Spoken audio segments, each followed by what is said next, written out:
gonna be on here this long, but let's go. Ouch. Let's go.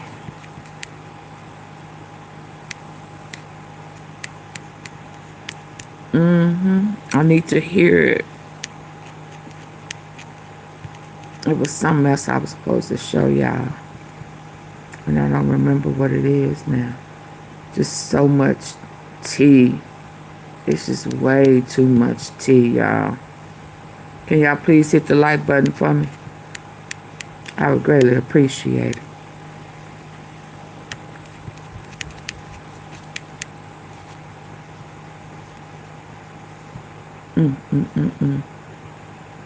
Thank you, Mrs. Time. Let me see where it's at.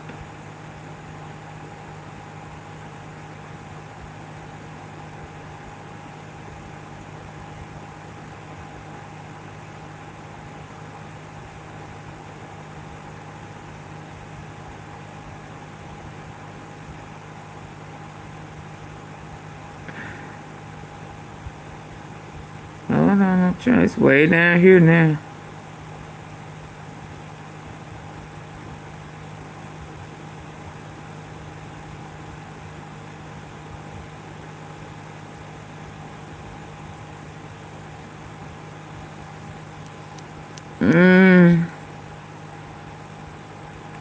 The macarons want Kirk's friend killed.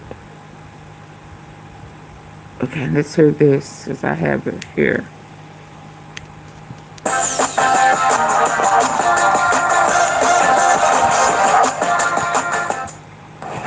In a story that sounds less like politics and more like a high-stakes spy thriller, conservative commentator Candace Owens has leveled an explosive allegation. The president of France wants her dead. On November 22nd, Owens went public on X, claiming that a covert, state-funded assassination plot has been authorized by Emmanuel Macron and France's First Lady, Brigitte Macron. Even more alarming, she says senior officials in Washington know about it and have done nothing. According to Owens, a whistleblower from inside the French government contacted her directly, providing what she describes as concrete proof that the Macrons ordered and paid for her assassination. She says the operation was greenlit for the GINN, France's elite counterterrorism and special intervention force, an outfit normally reserved for hostage rescues, terror cells, and threats to national security. Owens claims those same capabilities are now being aimed at her, an American political commentator. To escalate the sense of danger further, Owens linked the alleged plot to the recent death of her friend and fellow conservative figure, Charlie Kirk. She suggested Kirk was targeted by an assassin supposedly trained by the French Foreign Legion's 13th Brigade, painting a picture of an international network coordinating attacks on conservative voices. But the most incendiary charge may be this. Owens claims the U.S. Hold on.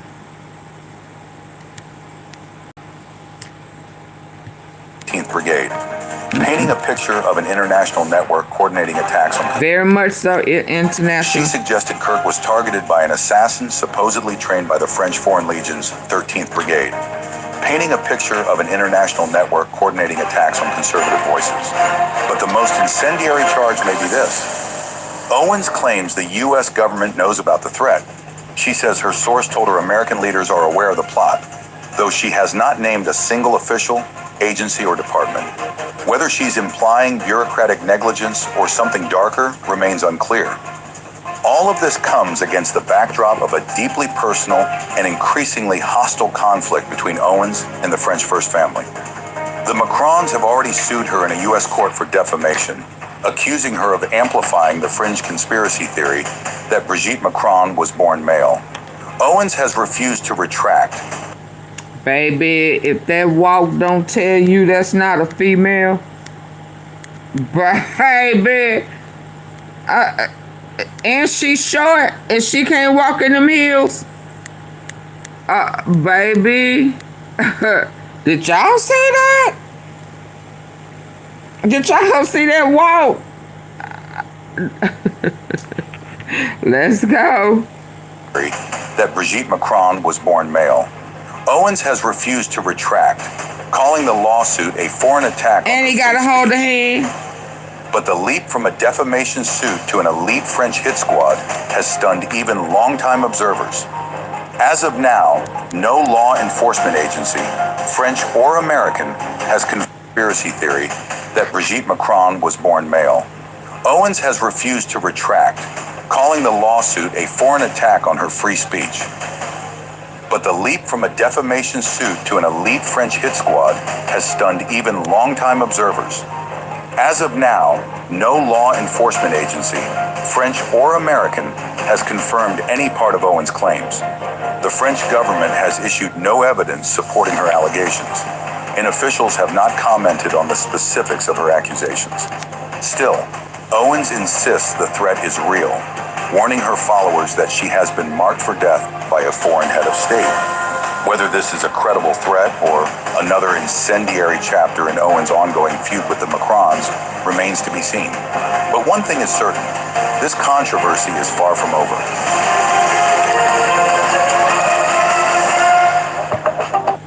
Ooh-wee, ooh-wee, ooh-wee, ooh-wee. Ooh-wee, ooh-wee. Baby.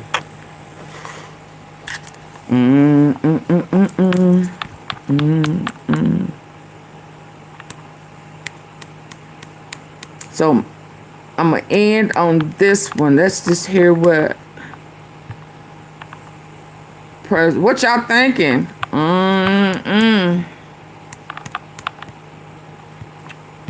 How y'all feeling about it? It's getting deep. She connected them dots, baby. She connected the dots. And I think once she started getting intelligence from someone in the government, I'm assuming, kind of stamping and validating and saying you are on track. Now that I know that I believe you could be trusted, I need for you to, it's like, whoa, you are on the right track. I believe that you will see it through.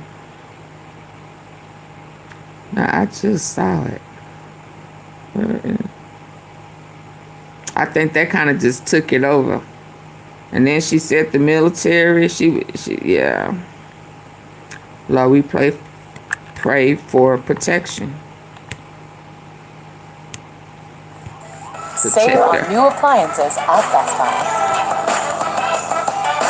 And Trump called her. There is a saying that is often... Okay, so it says, Mark Kelly just accused Trump of causing the Kirk attack. And GOP is furious. Okay. Y'all please get the likes up. In the White House, words matter. When someone speaks from an official position or sends messages seen by millions, those words help shape reality. They influence the overall atmosphere of the country. And at this moment, that atmosphere feels increasingly tense. What is happening now in the United States goes beyond routine political disagreement. It has taken on a different and more concerning tone. Recent events highlight this shift. Yeah, and they hired a Israeli assassin who has personal experience Netanyahu with the consequences of political violence. Do y'all remember that guy? Do y'all remember that guy? Do I need to go back and remind y'all of that Israeli guy? It was on that podcast, and he was talking about not voting and want them out, and if you don't agree with her, then you're out of here. You're out. Y'all remember that guy? He was looking straight, laughing, and then he just stopped. I remember that. Appearance on Face the Nation. He drew a direct connection between statements coming from the White House and recent incidents of violence. He referred specifically to social media posts from President Trump that included the word death. Senator Kelly expressed concern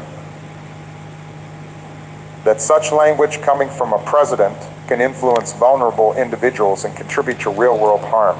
He referenced the recent attack on Charlie Kirk as an example of how inflammatory rhetoric may play a role in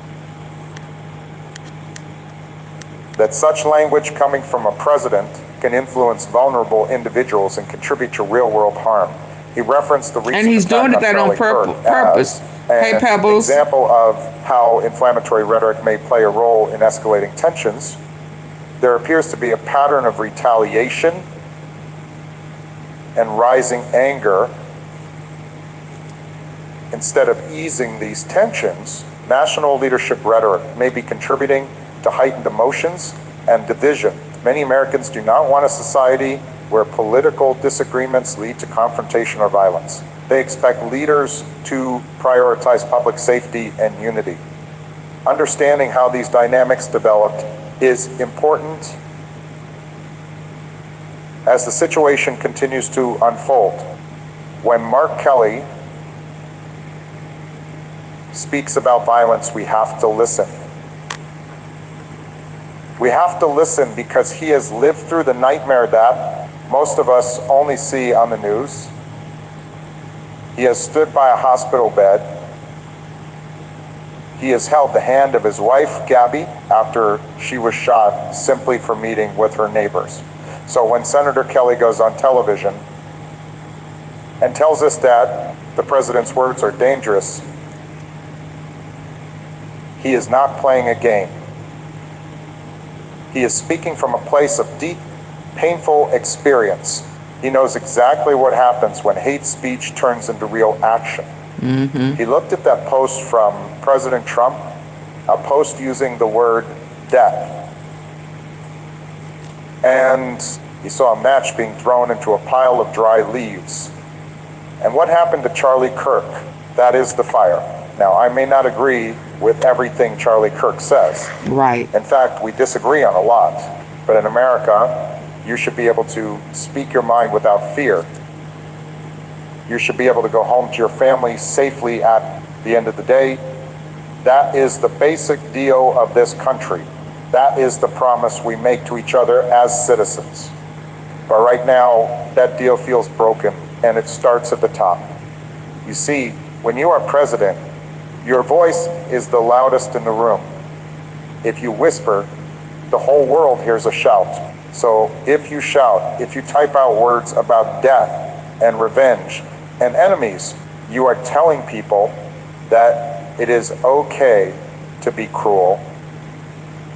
You are giving permission to the darkest parts of our society to step into the light.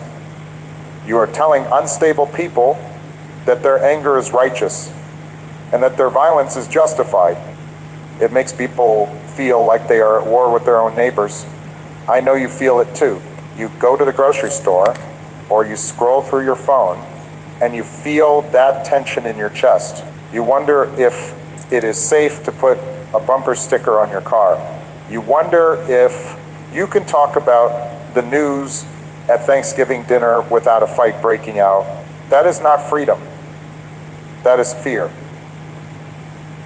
And no American should have to live like that. And the tragedy is this is being done on purpose. It is a strategy. Right. The current administration thinks that if they keep you angry, if they keep you scared of the other side, then you won't notice that. Things aren't getting better for you. They want you to focus on the fight, not on the future. They are trading your peace of mind for their political gain. But we know better. We know that a house divided against itself cannot stand. We are watching the cracks in the foundation get bigger every time a leader chooses insults over solutions.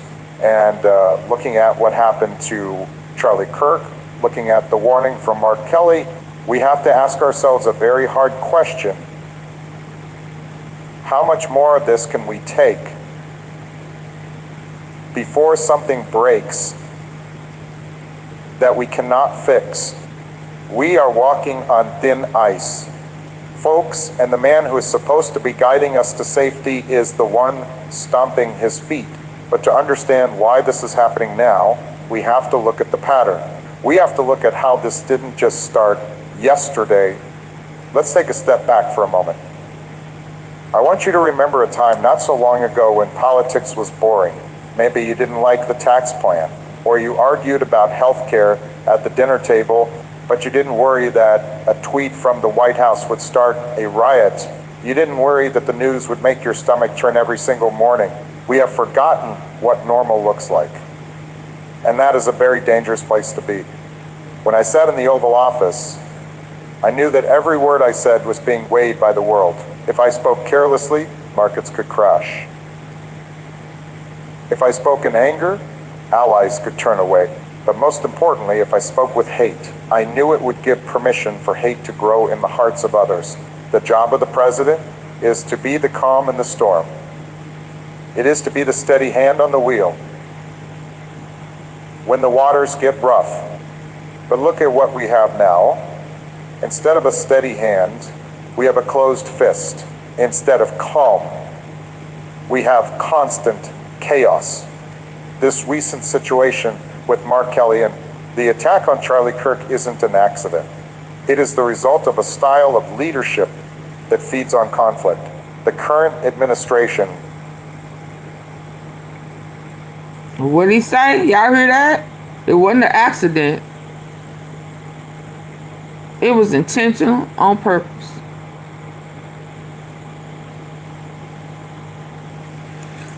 Trump knows when he says those crazy things that he's inciting. It's like it's a code and a trigger to go out. Yeah. That's why he do it.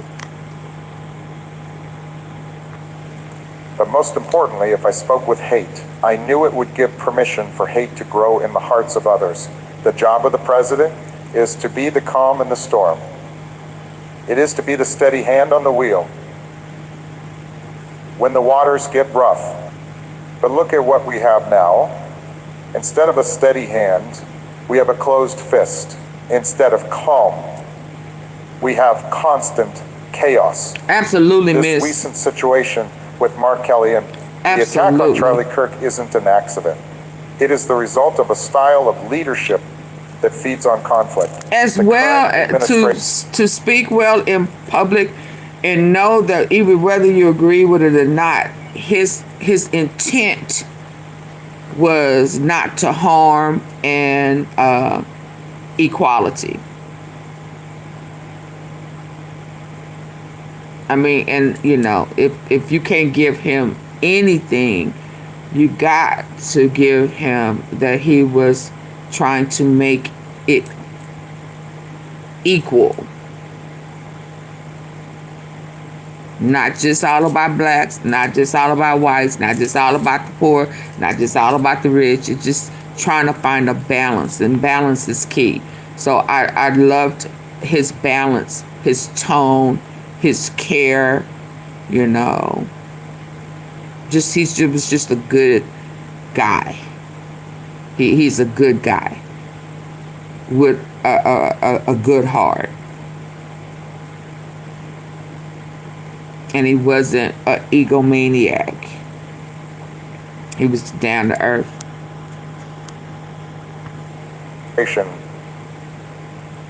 Seems to believe that the only way to win is to make you hate the person standing next to you. They treat the American people like an audience in a reality TV show, where the more drama there is, the better the ratings are.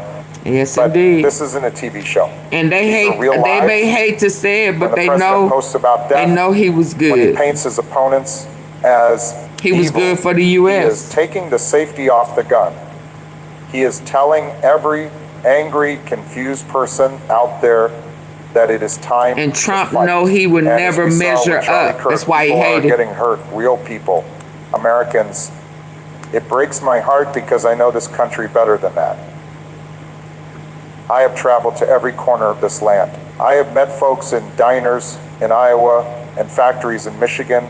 I have met Republicans who would give you the shirt off their back, and Democrats who would help you change a flat tire in the rain. We are a good people.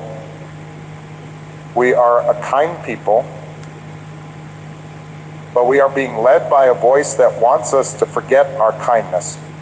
This rhetoric, these angry words coming from the top, they act like a poison. It starts in Washington, but it doesn't stay there. It drips down. It gets into our schools. It gets into our town halls. It gets into our living rooms. Suddenly you see people screaming at school board meetings. You see neighbors fighting over yard signs. The anger from the White House is infecting the soul of the nation. And Mark Kelly, he is standing up and saying enough. He is pointing at the source of the infection. He is telling us that we cannot fix the violence on our streets until we fix the language coming from our leaders. He is trying to break the spell. He is trying to remind us that we don't have to live this way. We don't have to accept this as the new normal. But the scariest part isn't just what is happening now, it is what happens next if we don't change course. Because history tells us a very clear lesson.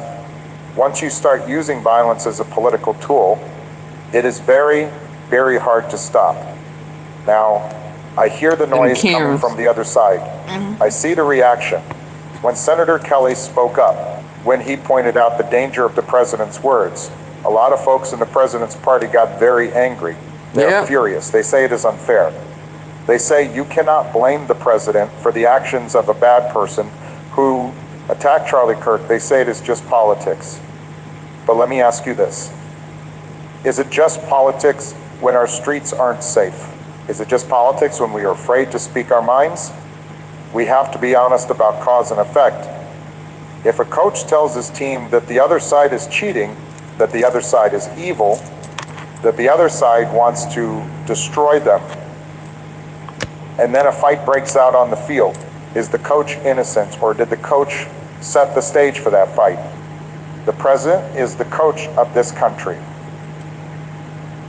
He sets the tone. Right. And right now, the tone is angry. The tone is violent. When the Republicans get mad at Mark Kelly for pointing this out, they are missing the point. They are defending the man, but they are forgetting the mission. The mission of our government is to ensure domestic tranquility, that is in the Constitution, domestic tranquility, that means peace at home. Does this feel like peace to you? No. When I look at the news, when I see the fear in people's eyes, I don't see peace. I see a country that is being pushed to the edge. And the tragedy is that the president has the power to stop it. He could walk to that podium today and say, stop. He could say, we are all Americans.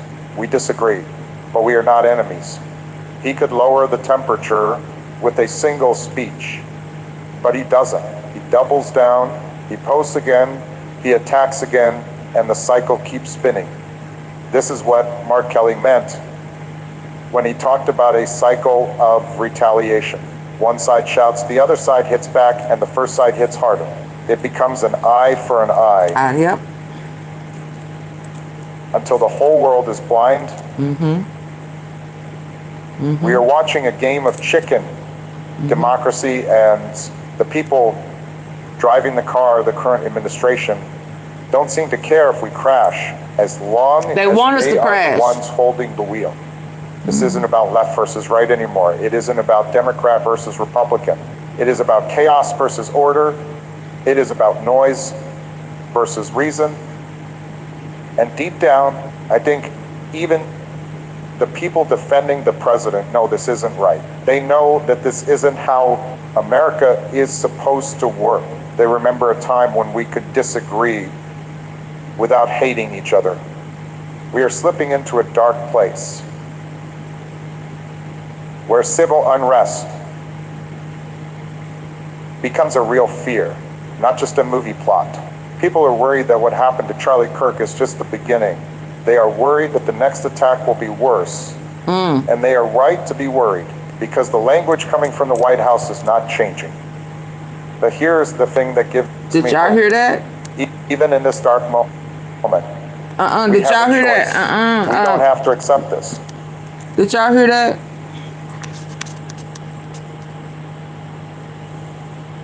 Did y'all hear that? Y'all still with me? I thought I was on sleep, but I heard that.